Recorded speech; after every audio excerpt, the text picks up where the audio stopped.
Assalamu alaikum wa rahmatullahi ta'ala wa barakatuh.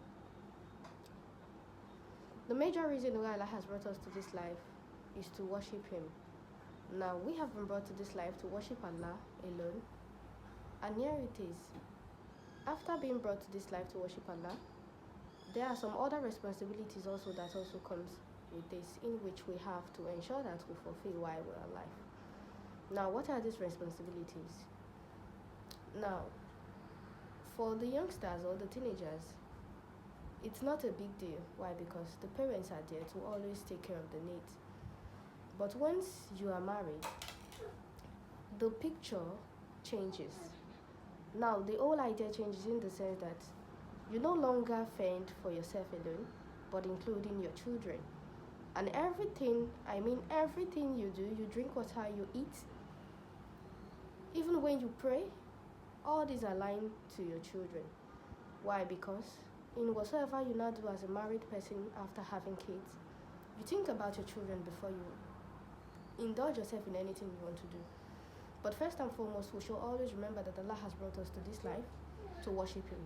So while you have your own responsibility as a parent to fulfill, you think about your children. Even while you're praying, you pray for them, you pray for all the fellow Muslims. You should also know that Allah has also brought you to this life to worship Him. So while you worship Him and you pray, you should ensure that you remember to seek for His goodness, to seek for Jannah.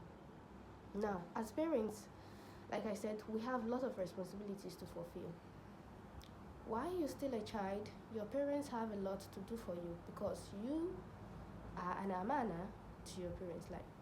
Allah have given you to them as responsibility. And this responsibility, they will be questioned about it on the Day of Judgment. Now, it's going to get to an extent whereby it will be your turn. You get married and you give birth to children also.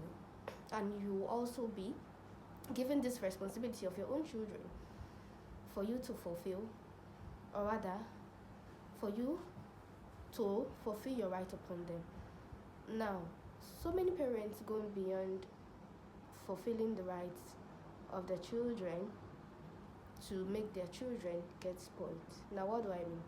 Some parents go beyond taking care of the children, rather making them get spoiled, in the sense that when they do something bad, they fail to correct them just because they don't want these children to feel bad. You should know that as human, it's not always rosy. If your children fail, or rather when your children make mistakes in life, you should always talk to them, even if they're going to feel bad. Why? Because this would help them and straighten them to the right path. Why same parents, there are other parents that would want to deal with the children and not in the right way. Rather, when I mean deal with the children, rather they want to correct the child, but maybe in the wrong way, might be too harsh. Now, it's either way, you're not talking to the children when they are doing wrong, or rather you're going too far. Now, you have to ensure that there is a balance. There is an adage in my place that says, when you beat a child, for the Africans, okay, I'm not talking about the Europeans and the rest, because we all know that they don't touch their children, okay? So when I mean to beat a child, it doesn't mean you have to hurt this child, okay? Now, for the Africans here that are watching me, you understand what I mean. Now, there's an adage that says, when you reprimand a child, or when a child does something wrong, you chatter the child, or rather you beat a child, you are supposed to also use same hand to pet the child after some while, and let that child know what he or she has done that is wrong, that you've alerted them about. You've told them that this is not good. This is the reason why I beat you. Now, that is for that. That is for correction, for guiding the children.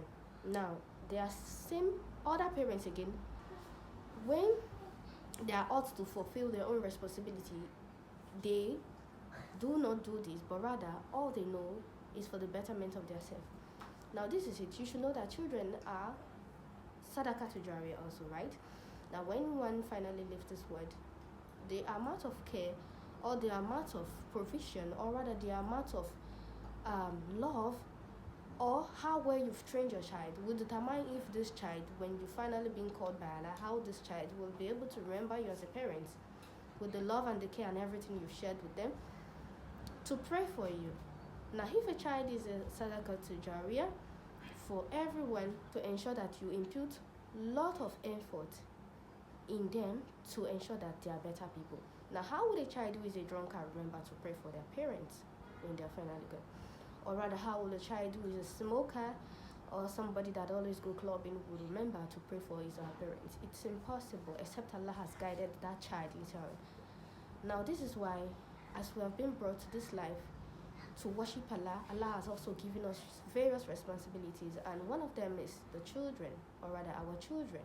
We have to ensure that we fend for them and try our best to take care of them and guide them to the right path, though Allah alone is the one that guides to the right path.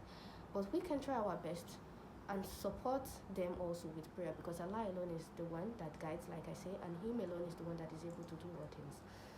Now, after you've been able to put your children on the right path, or you've been able to help them and support them with prayer, you leave the rest for Allah. You leave the rest for Allah. Now, some parents also go as far as not even taking care of their children.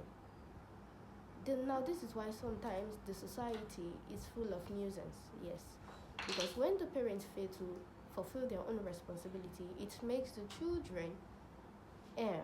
It makes the children fend for themselves, and this leads them doing all sorts of things just to live life. Some can go as far as doing gambling, a lot of things that they are not supposed to do just to fend for themselves. And this is the reason why, because the parent has failed to fulfill their own responsibility. Now, we should know that on the day of Qiyamah, every parent will be angst, or rather everyone will be angst as far as you've been given a responsibility.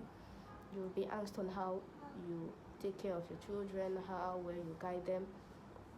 So now, this should be one of the things as parents we should be careful about. Now, don't get too carried away, even as a parent, that you love your children than Allah. Everyone should ensure that the first person they have in their heart is Allah. The first person they love so much than any other person is Allah. Because even those that are close to us, that are relative, are also visitors, same way we are also visitors in this life. Now, you can never be perfect, neither am I perfect, and no one can be perfect, but we can all try our best to be good parents to our children. So this video is just to make us remember our responsibility and the main purpose we are here in this life. Life might not be rosy at all times, but with the support and help of Allah, we can try our best and see what we can do, and may Allah make things easy for us. For here today, as it just comes to my mind, we end the topic today. Please, if this is your first time watching my channel, please click the subscribe button, like, comment and share. Assalamu alaikum wa rahmatullahi wa barakatuh.